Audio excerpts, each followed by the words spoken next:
Hello, hello. Sound check. Test. 1, 2, 3. Test. 1, 2, 3. No sound yet. Tested. 1. 2, 3. And check your receiver. Checking sound. Test. 1, 2, 3. Checking sound. Test. 1, 2, 3. We'll be back in a minute.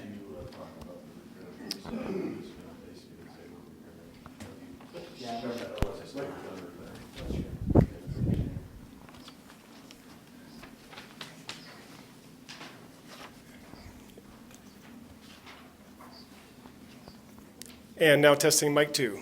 Testing mic 2.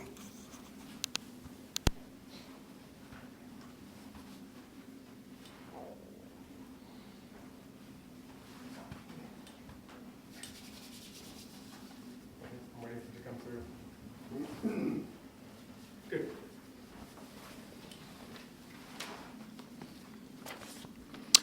Hello and good evening. My name is Dan Omdahl. I'm an information officer in Northwest Team 10. Welcome to tonight's public meeting where we are planning to share an update on the suppression and repair activities of the Cameron Peak Fire. The Cameron Peak Fire is about 208,913 acres. If that number sounds familiar, it's because there's been no measurable growth in about the last week. We have several speakers with us tonight to talk about those issues. But remember, this is a public meeting, and so we're really interested and eager to hear of your concerns and questions. And should you have any, please drop them in the comment box. And we've allowed some time at the end of the show, after the speakers have presented, to answer those questions and your concerns.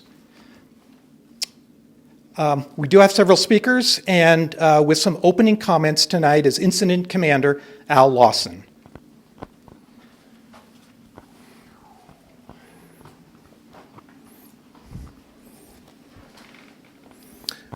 Good evening, folks. Al Lawson, Incident Commander of the Cameron Peak Fire. It's a pleasure to be with you again tonight, and I appreciate you folks taking time to join us. I'm really excited about tonight's community meeting. We've got a lot of good work we've done out there, and it's a pleasure for me to be here and to have these folks be able to present that information to you tonight. Again, we encourage any questions you guys have out there.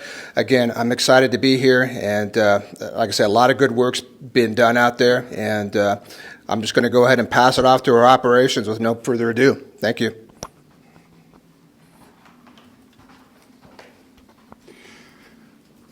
Good evening. I'm Stephen Ippoliti. I'm the incident meteorologist here on the Cameron Peak Fire, and I'm just here to talk about what's coming up with the weather this weekend.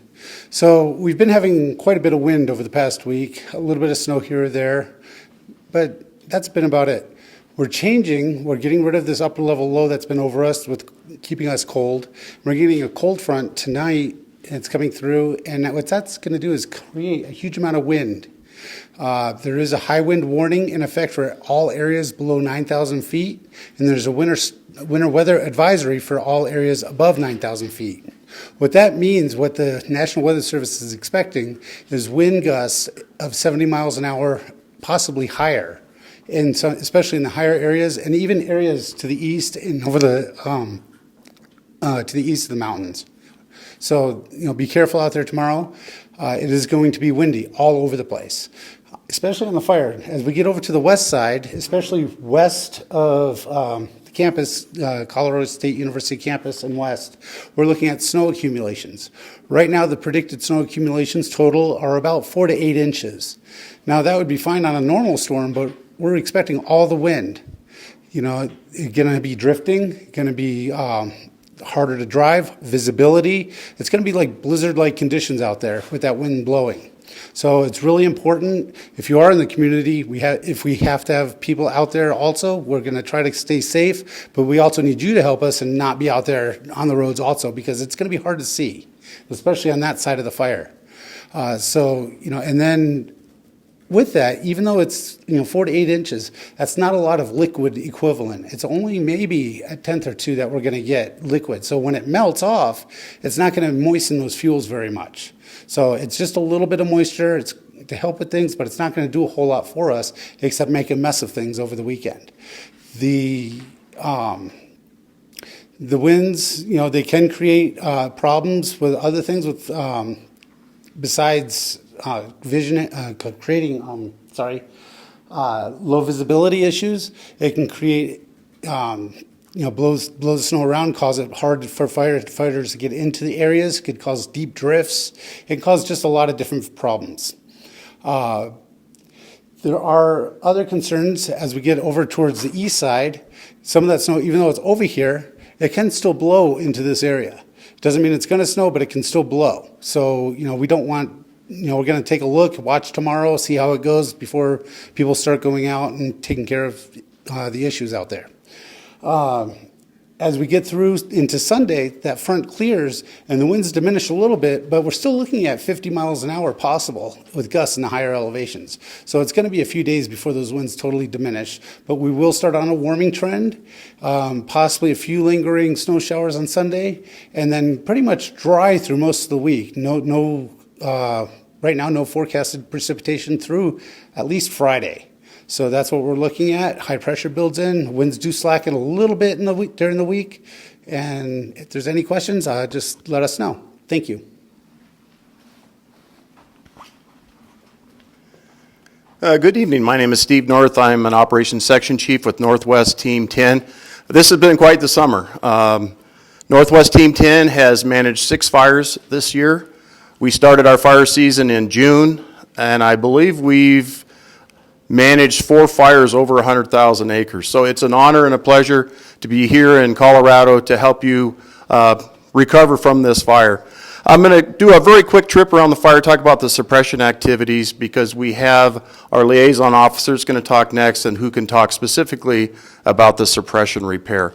So on this fire, you'll see that this fire has a lot of black line around the fire. What the black line means is we show that as in containment. The containment means we don't expect that fire to create any problems. It's going to stay within containment lines under current and predicted weather and with the current fuel conditions. You will see some red line, however, though, on this fire, which is what gives us the containment level that we are currently showing. The reason that these areas are still red is there's still some scattered heat throughout the countryside there. Yesterday, we did 2 different thermal imaging flights. And we still see a little bit of heat out there. So we're taking it seriously. Until that is black, there still poses some risk, although not a terrible risk, but we're still going to be diligent and make sure that we are taking this seriously. Up here in Pingree, up in the CSU area, we assessed that, and we actually got crews into that area today. And they're starting to remove fuel away from the down and dead material that's burning there so that when those materials burn out, that should take care of that problem there. Down here in the bulge, we haven't seen any issues down in there, but we're continuing to watch that. This creates a concern for us only because of its alignment with the winds. If something got up and going, it could create quite a little bit of a potential. Down here in the Thompson, in the east, troublesome fire area, that went back to the local forest at the transition between our team and PNW Team 2. That fire is in patrol status. There is a division supervisor down there. It is under patrol. That fire poses no risk to the communities down there. And with that, I'll turn it over to the liaison. Thank you.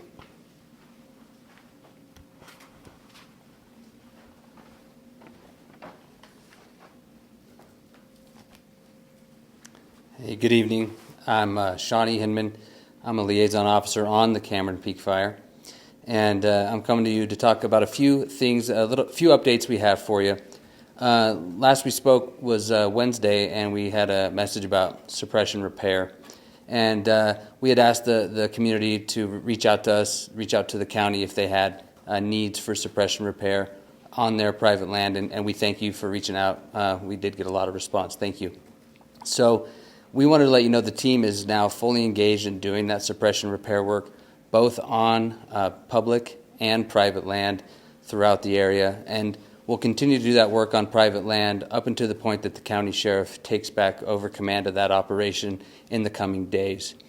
So as we know, suppression repair is repairing man-made damage from suppression efforts by firefighters. And so that's the dozer lines and the hand lines. And so when they're repairing that, they're using heavy equipment or hand crews to go and put some of that brush on the lines and do different things to put that into repair status. But we do know that there is also damage caused from the fire itself. And so since we have such a large area, it can be very diverse with what the damage is. And so during these incidents, we bring in a team, we call it a BEAR team, and that's a Burned Area Emergency Response Team. And so that team has been out, and actually since this incident's been going on for so long, the crew had been out in September and did an initial assessment. So since the fire continued to burn into November now, they've been out doing some more of those assessments, and they've been identifying some more critical values at risk. And what they're looking for is they look at watersheds. They want to develop treatments to reduce the risk to those watersheds and to those critical values. So they're finishing up some of those assessments this week. They plan to have that assessment to the National Forest probably in a week's time. So that's on federal land. But we also know there's probably some of that burn damage also on private land. And so since private land is the jurisdiction of the county, similar to the suppression repair, the county will help coordinate that work. And so there are programs through the county Office of Emergency Management in coordination with the NRCS. And so in the coming days, they'll be working on getting that information out on how to coordinate with the county to look into some of that if there is fire damage on your property, so you can work through that program. And again, that's in coordination with the NRCS as well as the county. Also, Larimer County is working on a structure, an organization to kind of help deal with this incident and the recovery from this incident. And so, as we know, the damage is from the fire and the trees, but there's also other things. It affects the watersheds. It affects the human health and safety. There are effects to financial resources. There's even information. They need to work on getting information about the incident in the long term. And just know that the county is working to stand that up. It's not set yet, but it'll be a dynamic process. And so in the coming days and weeks, they'll be working to get that team set up. So look out for that, and there'll be more information to come. And if you do want to reach out to the county, a good contact is the Office of Emergency Management, and their email is oem@larimer.org. Again, oem@larimer.org, and they're a great contact for a lot of this information. Thank you.